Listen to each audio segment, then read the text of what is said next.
अस्सलाम वालेकुम dear students. मैंने एक सवाल आपके साथ सॉल्व करना है मेहनती लिमिटेड का।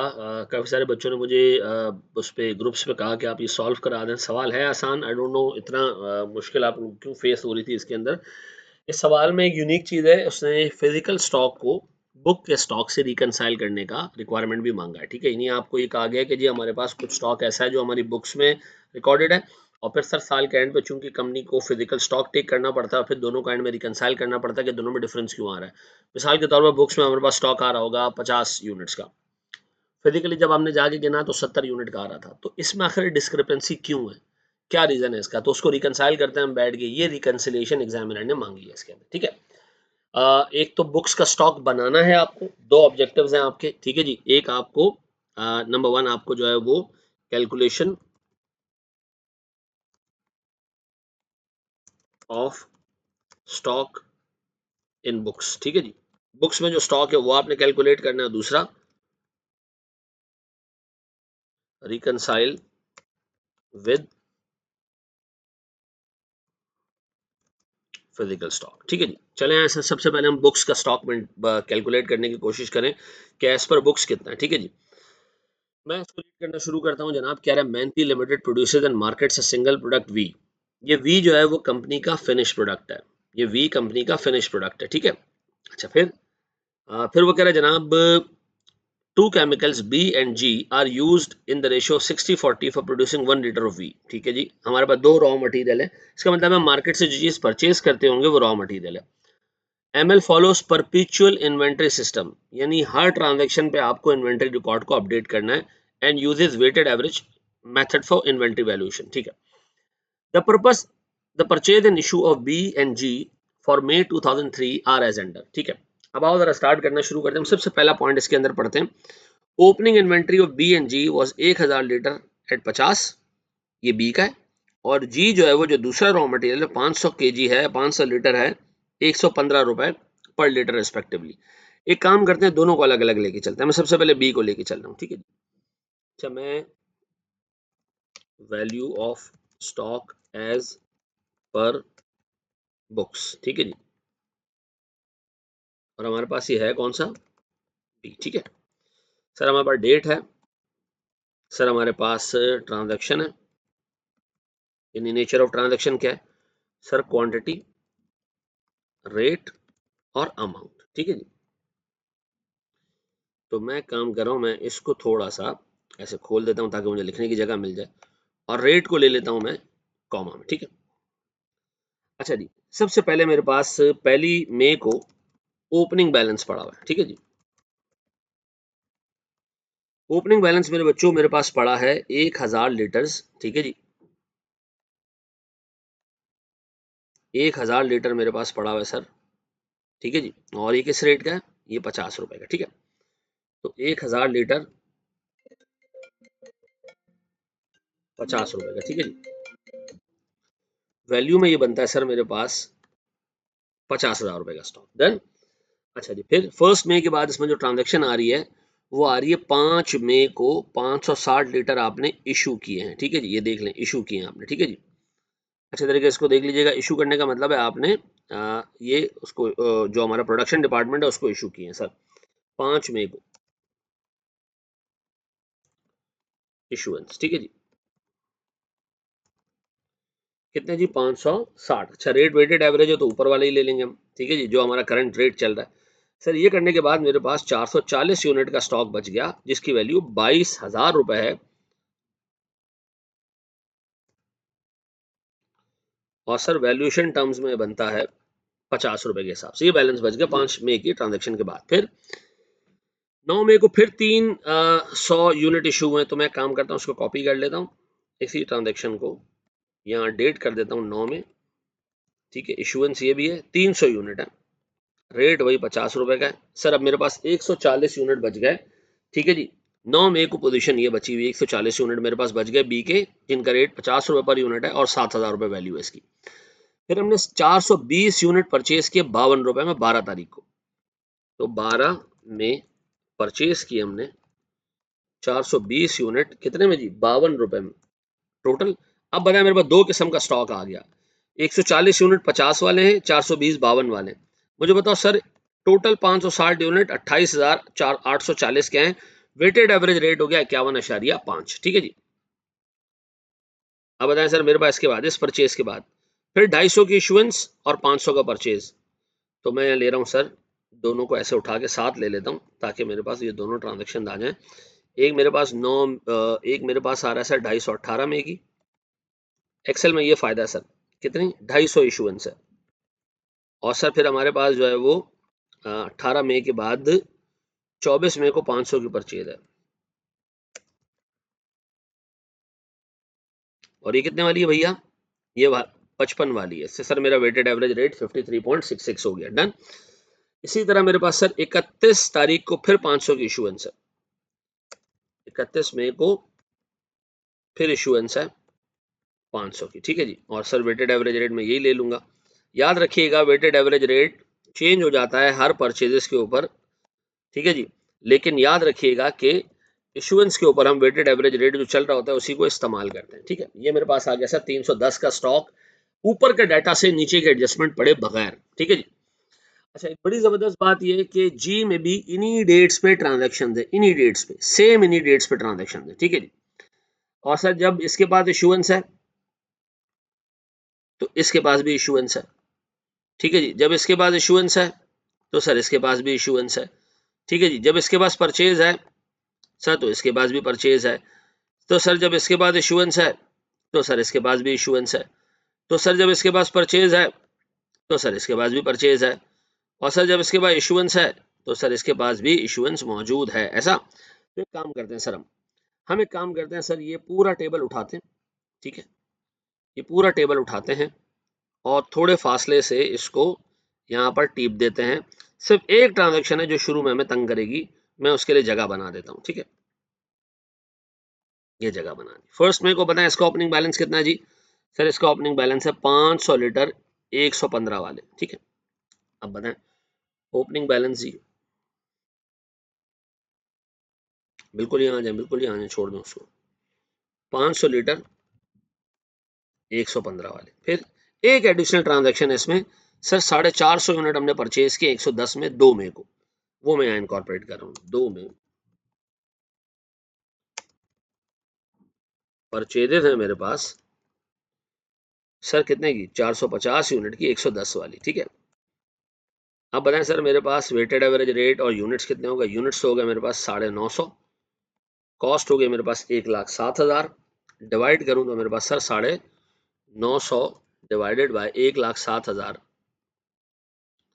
इसको मैं कर देता हूँ सर, ये आता है 112.63। फिर अब बताएं जी 5 मई को कुछ इशुएंस हुई है। हाँ 5 मई को इशुएंस हुई है 650 यूनिट्स की, 650 यूनिट रेट और वाला सर।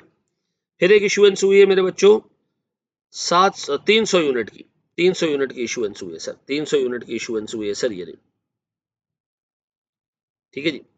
300 यूनिट्स की इशुएंस हुई है, इसको जरा मैं टोटल कर लेता हूँ ऐसे। डन। 300 यूनिट की इशुएंस इस रेट पे हुई है सर, स्टॉक हो गया हमारा जीरो। फिर हमने सर 700 यूनिट 115 में खरीदे। फिर जी फिर हमने 150 यूनिट सर इशू किए, किस रेट में सर, 115 के रेट में।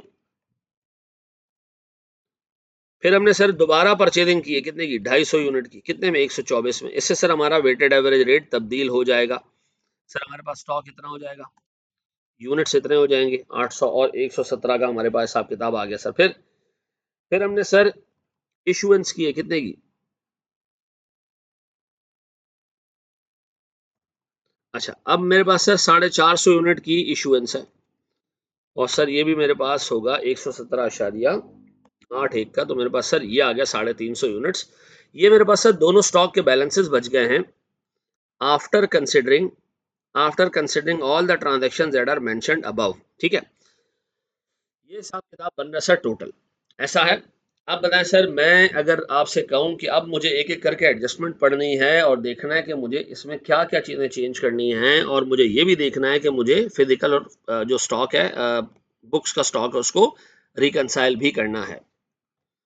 चलिए एक स्टेप हम आगे बढ़ते हैं और हम देखते हैं अब नीचे के एडजस्टमेंट्स और फिजिकल स्टॉक को बुक के स्टॉक के साथ रिकनसाइल करने की कोशिश करते हैं। पहला पॉइंट तो सर ओपनिंग इन्वेंट्री के ऊपर था, वो हमने आराम से देख लिया सुकून से। फिर वो कह रहे थे फिजिकल इन्वेंट्री, तो B and G, B and G. ठीक है। बी की और जी की फिजिकल इन्वेंट्रीज बिलतरतीब हैं 535 और 140। ठीक है जी, ये दो इन्वेंट्रीज हैं सर, 535 और 140। ठीक है, मैं यहाँ ले लेता हूँ सर फिजिकल।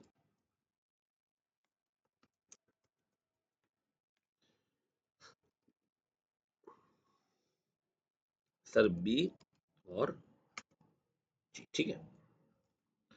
फिजिकल इन्वेंट्रीज हैं सर 535 और 140। ठीक है। अच्छा, जबकि मैं बुक के हिसाब से देखूं तो मेरे पास एज पर बुक कितनी है जी, अभी तक 310 और अभी तक 350। ठीक है। चलो फिर वो कह रहे ड्यू टू कंटेमिनेशन, खराब होने की वजह से 95 units of B and 105 units of G, 95 units of B and 105 units of G were excluded from stock check. यानी जब हम फिजिकल स्टॉक गिन रहे थे, हमने 95 और 105 यूनिट को अलहदा कर दिया, हमने कहा ये तो खराब है, गंदे हैं। ठीक है जी, है तो स्टॉक है ना, हमारी बुक्स में तो ये नॉर्मल वैल्यू पे आ रहे होंगे, ये तो फिजिकली चेक करने के बाद हमें पता चला कि खराब है। तो मुझे एक बात बताएं, अगर मैं आपसे पूछूं डैमेज ऑब्सोलीट स्टॉक 95 और 95 और 105, ये ऐसे जो हमने फिजिकल स्टॉक में गिना नहीं है, लेकिन बुक्स में शामिल है और कॉस्ट पे शामिल है। ठीक है जी, एंड में आके हम देखते हैं इसकी एनआरबी एडजस्टमेंट। फिजिकल में काउंट नहीं हुआ था, मैंने काउंट कर लिया, डन। फिर जी 250 लीटर्स ऑफ बी, बी की बात कर रही है पहले स्टॉक की, विच वॉज रिसीव्ड ऑन 1 जून 2003। ठीक है जी, विच वॉज रिसीव्ड ऑन 1 जून 2003, यानी स्टॉक टेक के बाद नेक्स्ट डे, अगले दिन, क्योंकि हम तो मे का स्टॉक गिनने। 95 units of G which was issued on 31 May 2003 after physical counts were included in physical inventory. अब इसको जरा तरीके और तमीज से हमने देखना है।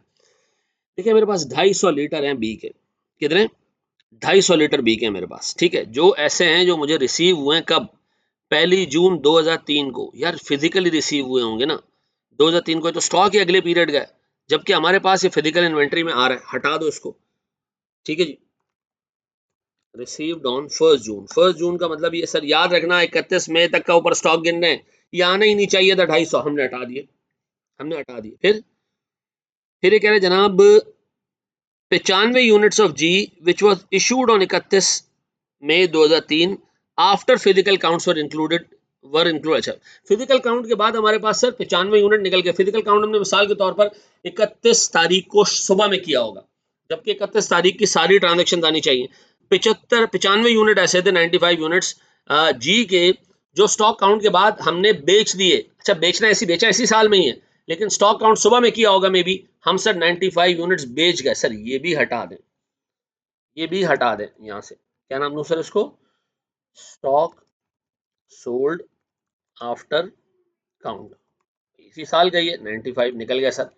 फिर G 150 litres of chemical of B was held by our company on behalf of customer. भाई हमारा तो है नहीं, कस्टमर के बिहाफ पे हमने होल्ड किया, हटा दें, हटा दें। कस्टमर स्टॉक, सर ये हमारे कस्टमर का स्टॉक है, हमारा नहीं है। कितना है जी ये, कितना भैया, 150 लीटर। फिर मेरे बच्चों, और 100 litre of chemical G was held by one of the suppliers of MLs on MLs behalf। हमारा कुछ स्टॉक, फिजिकल स्टॉक हमारा किसी और के पास पड़ा हुआ है 100 लीटर्स का जी का। भाई हमारा स्टॉक है ना, बुक्स में तो काउंट हो रहा है, फिजिकली हमारे पास किसी और के पास रखवाया होगा, मे बी हमारे पास स्टोरेज में जगह ना हो। ठीक है, स्टॉक हेल्ड बाय सप्लायर, ये हमारा स्टॉक है भाई, एड बैक करो उसको, कितने का भैया ये 100 यूनिट्स, डन है जी। फिर वो कह रहा है भैया 100 litres of B and 200 litres of G were return from production process. अच्छा, ये सीधी सी बात है, जब वापस आएगा फिजिकल में तो है, मौजूद है ये। ठीक है जी, ऑन 31 मई एंड 1 जून, नहीं सर 1 जून को तो आना हमारे लिए बेकार है ना, इसको तो हटा ही दो। सर देखिए, आप याद रखिएगा, वेयर हाउस से स्टॉक को इशू करते हैं किसको, वेयर हाउस से आप स्टॉक इशू करते हैं किसको, प्रोडक्शन डिपार्टमेंट को। जब आप स्टॉक इशू करते हो अपने लेजर को अपडेट कर देते हो, जो हम कर देते हैं सर, जैसे हमने ऊपर किया सर, ये स्टॉक इशू हुए हैं सारे के सारे किसको, फैक्ट्री को, प्रोडक्शन प्रोसेस को। अब इसमें से अगर कुछ स्टॉक रिटर्न आएगा तो टेक्निकली ये मेरे पास इशुएंस का रिटर्न है। अब बताएं इसको मैं रिकॉर्ड कैसे करूंगा। याद रखिएगा, ये इशुएंस का रिटर्न रिकॉर्ड होगा, किस में रिकॉर्ड होगा सर, बुक्स में रिकॉर्ड होगा, क्योंकि फिजिकली तो ये आ चुका है। अच्छा, बुक्स में कितने यूनिट आने सर? 100 और 200 तो आया ही बाद में सर। 100 का रेट नहीं दिया हुआ, कौन सा स्टॉक वापस आया? मैं इसको सर वेटेड एवरेज पे ही ले रहा हूँ। ये कौन सा स्टॉक है सर जो वापस आया 100 का? मैं इसको नाम दे रहा हूँ सर 31 मई को रिसीव्ड बैक।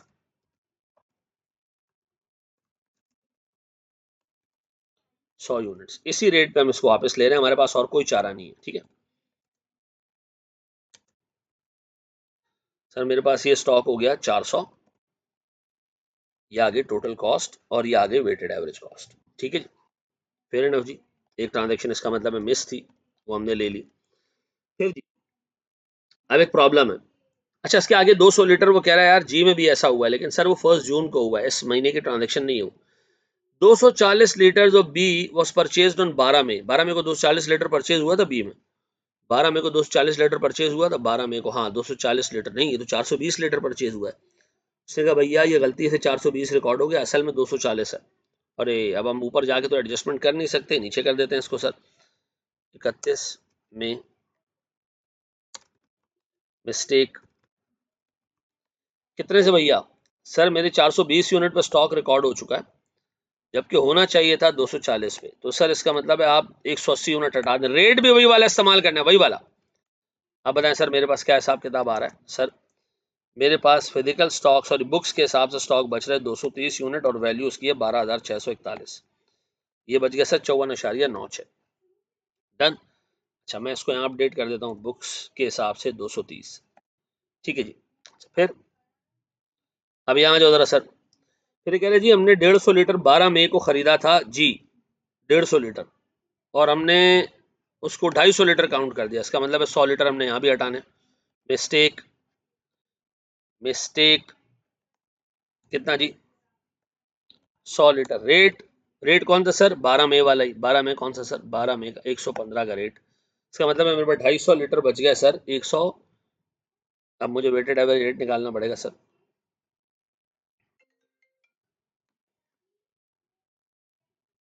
एक सौ चौबीस, 124 वाला 115 वाला ही।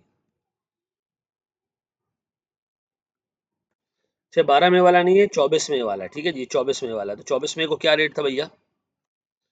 ये 24 मई को हमने स्टॉक खरीदा है सर। 24 मई वाले का रेट क्या है? 124। ठीक है जी सर, मेरे पास ये स्टॉक आ गया सर।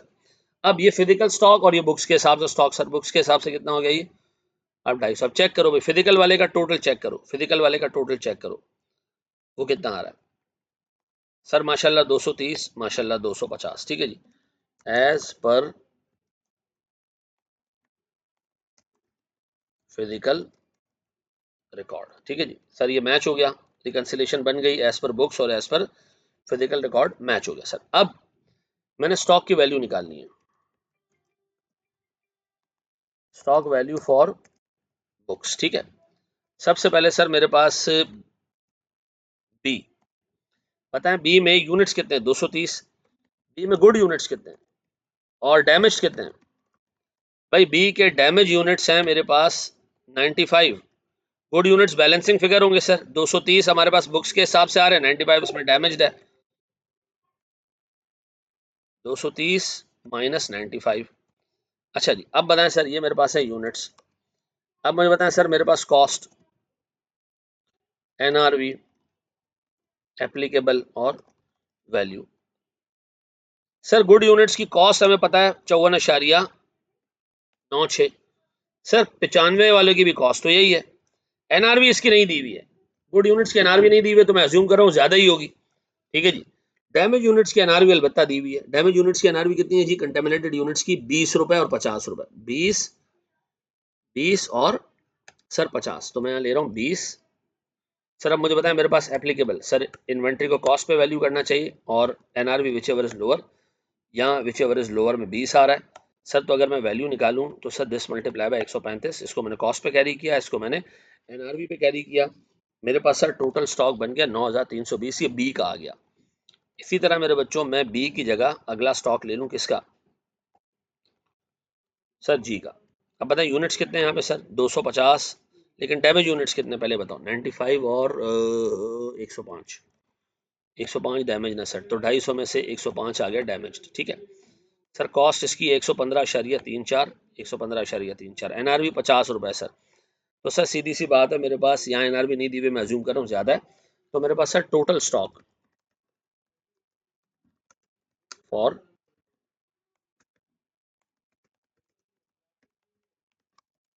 फाइनेंशियल स्टेटमेंट्स बनता है इतना सर। ठीक है जी। आई होप ये सवाल आपको पूरा समझ में आ गया होगा। मैं इसका पीडीएफ भी बना के आपसे शेयर कर देता हूँ और वीडियो भी शेयर कर देता हूँ। Thank you very much.